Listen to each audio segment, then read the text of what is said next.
Hello everyone and welcome back to the channel. Today we are going to be talking about how to use Ogerpon-Wellspring in Regulation F. And Ogerpon is one of the most versatile Pokemon in the format, not only based on the fact that you're allowed to be different typings based on which mask you hold, but just as a Pokemon in general, with the moves that it's allowed to use, with its options of being either supportive, offensive, and multiple different things in between that. So we're going to focus on Ogerpon-Wellspring today. I'll probably take care of the other Ogerpons in the coming days as well. However, Wellspring, to me, this is my favorite Ogerpon. It also, I don't know how to describe it, but it feels like it's the bulkiest of the Ogerpons. And now I know they all have the same stats before I get yelled at in the comments. But I don't know, it just feels that Ogerpon-Wellspring just feels bulkier than all the other ones. I don't know why. Maybe I'm insane, maybe I've lost my mind. But either way, the bulkiest of the Ogerpons here in Ogerpon-Wellspring. Of course, good news is here we don't have to worry about Terra type because it's always going to be water, and the item is always going to be this Wellspring mask. And Water Absorb is a very, very strong ability right now, especially with the return of the Urshifus. So one thing I really want to point out is that a lot of these Ogerpon water sets, I really do enjoy having Follow Me. Now, some of the other Ogerpons, you can kind of get away with dropping Follow Me. However, I think paired with Water Absorb, Follow Me is one of the main reasons you would even use Water Ogerpon in the first place, outside of like a broken typing. But Follow Me and Water Absorb really just hindering off that Surging Strikes pressure from the Urshifus, along with other attacking water moves as well. Not that there's too many of them, to be honest, but mainly the Urshifu here, right? Like, if I have an Ogerpon on the field without Follow Me, right? If I don't have Follow Me and they just start Surging Strikesing, I have to basically have this be a switch in. But with the Follow Me support, it absolutely forces them to basically either not click it or call me out on not Follow Me. Or I can just Follow Me and eat this Surging Strikes and heal myself back up if I'm not at full health, right? Water Absorb plus Follow Me, one of the broken reasons and why you're going to see Follow Me on a lot of these sets here. I am going to take a minute and go through some of the other options here. Obviously, I think Ivy Cudgel is a must. It will be water on this form. That's because of the water pond mask, in case you're unfamiliar with the Ogerpon working. So I know it says grass, but it is a water move. And then you get all the other grass moves that you generally would see on the other Ogerpons, right? Like Wood Hammer, I think you get Power Whip as well, right? Yeah. So those are probably the only other two I would consider, but more often than not, you're going to see Horn Leech on this. And once again, this is just one of those ones where Ogerpon just feels like the bulkier of the pieces. Now, maybe it's just the way it's built in general, but it just always feels bulkier to me. Anyways, Ivy Cudgel, Horn Leech, you can pretty much pick your grass move here.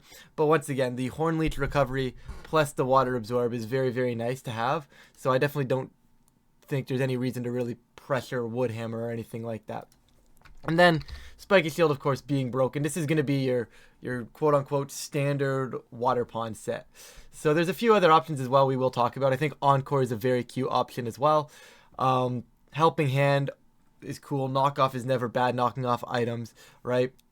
I believe you get Stomping Tantrum is cool. I mean, I don't know why you would ever run Stomping Tantrum. Same with Superpower. Like, it's cool coverage, but you're never really going to go anywhere with that. Swords Dance is fun. You tend to see this on the more offensive Ogerpons, on the Fire Ponds sometimes. You get Focus Energy as well, paired with the high critical hit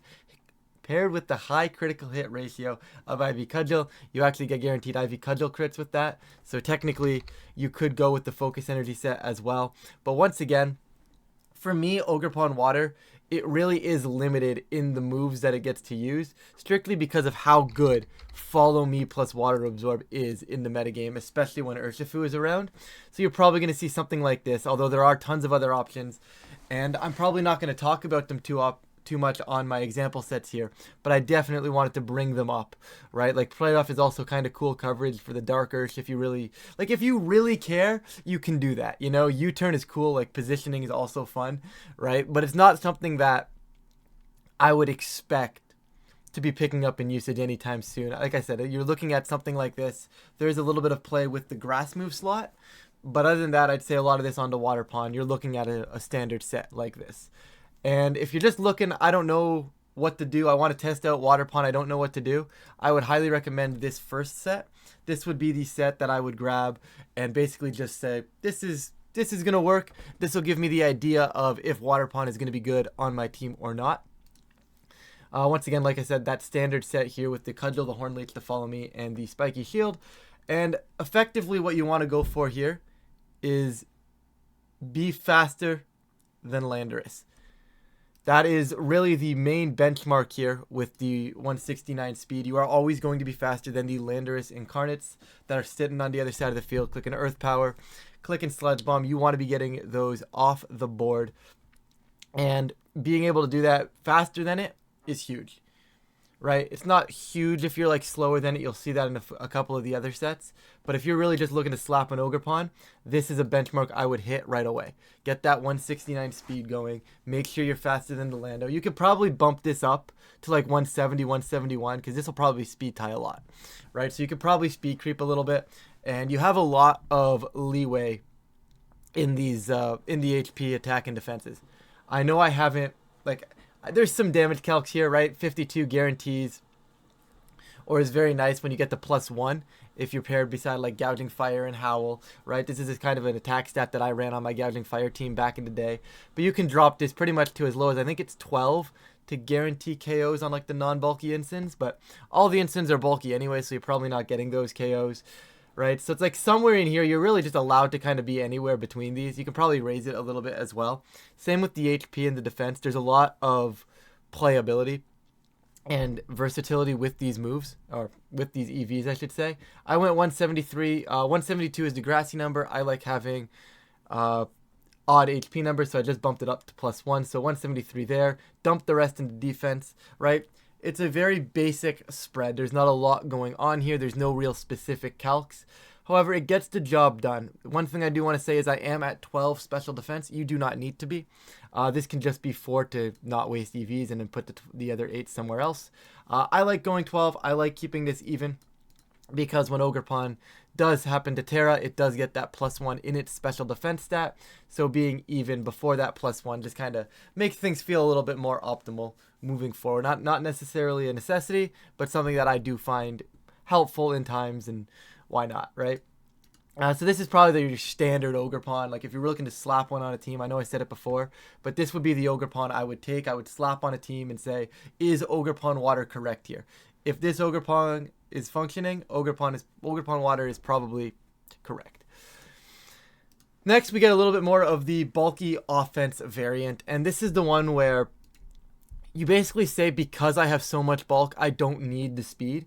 And because you no longer need the speed, you are allowed to have insane amounts of bulk, right? 137, this is specifically for if your team is paired with Icy Wind or Electroweb, or you have a way to slow things down by 1 stage, because this will outpace the Shenpaos.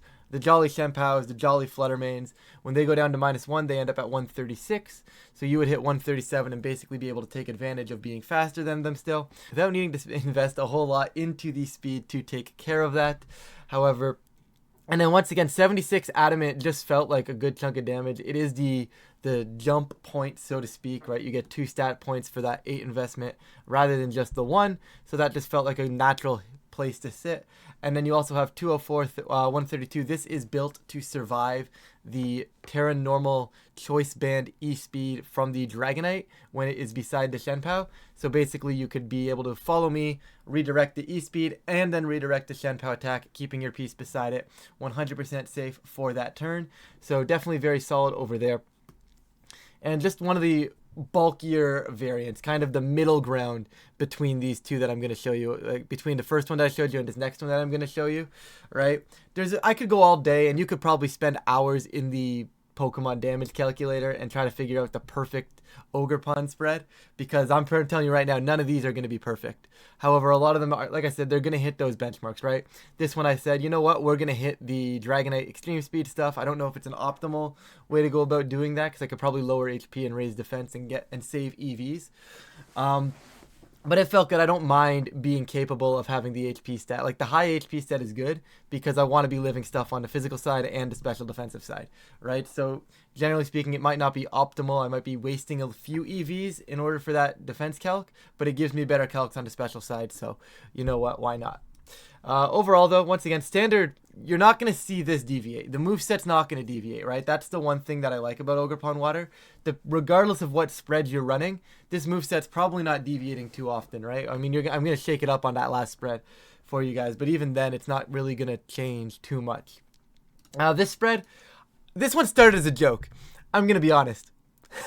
I'm going to be straight up honest with you guys, and I was like, what if you run Impish Ogerpon and just never die?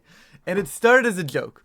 And then I started looking at some of the calcs with Impish Ogerpon, and this thing just never dies. Like, you're living Banded Wicked Blow from Dark Earth. You're living Bleak Wind Storms from Sharpbeak Tornadus, which isn't relevant. But, like, the fact that you can live it is crazy. You live Specs Moonblast from Fluttermanes. You're living to E-Speed easily. You're living to Sludge Bombs from the Landeruses.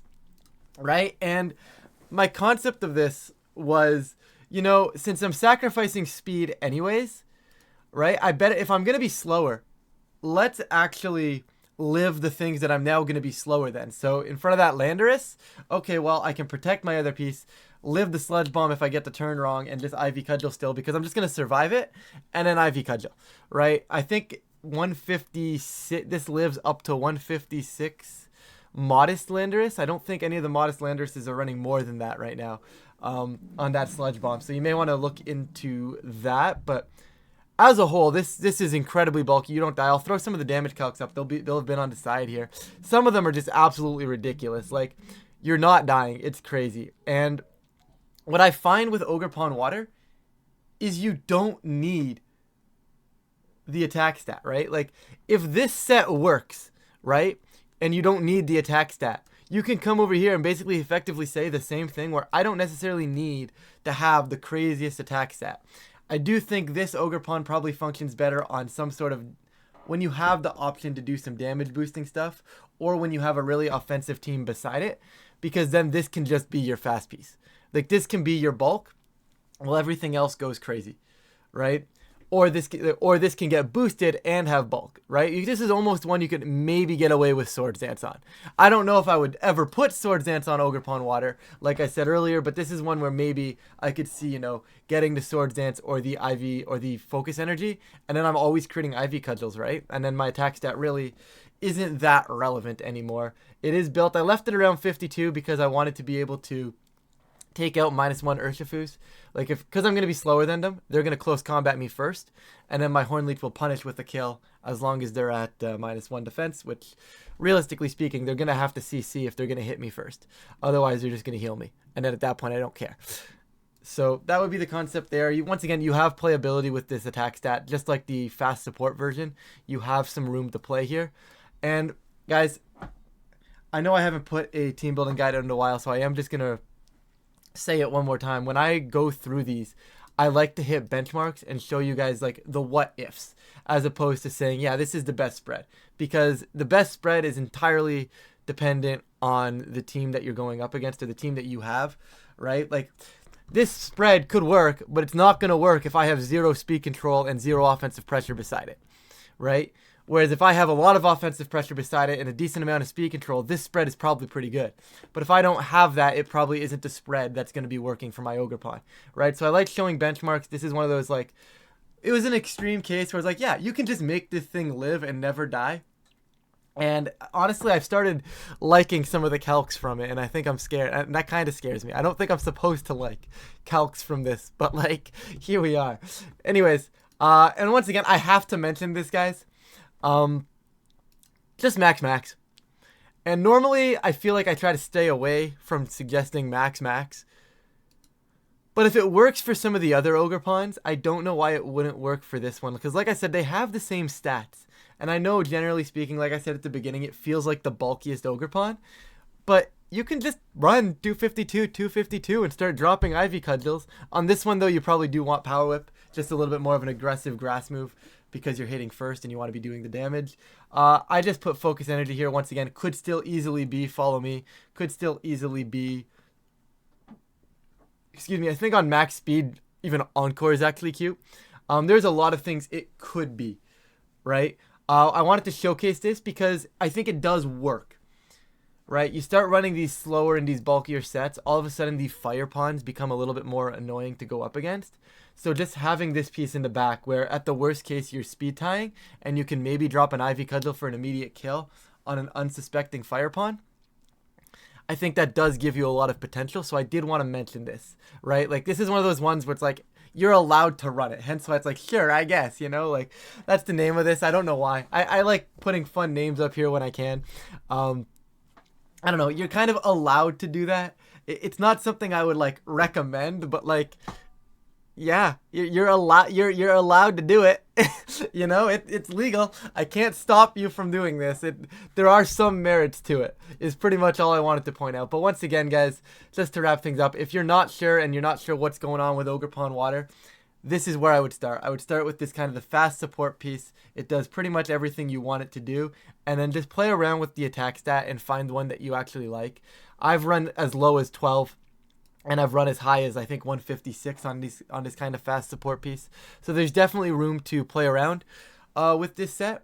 But overall, that's pretty much going to be just about it for the Ogerpon Water build, I guess. I really do like pairing this with Fluttermane. I'll throw that out there right now.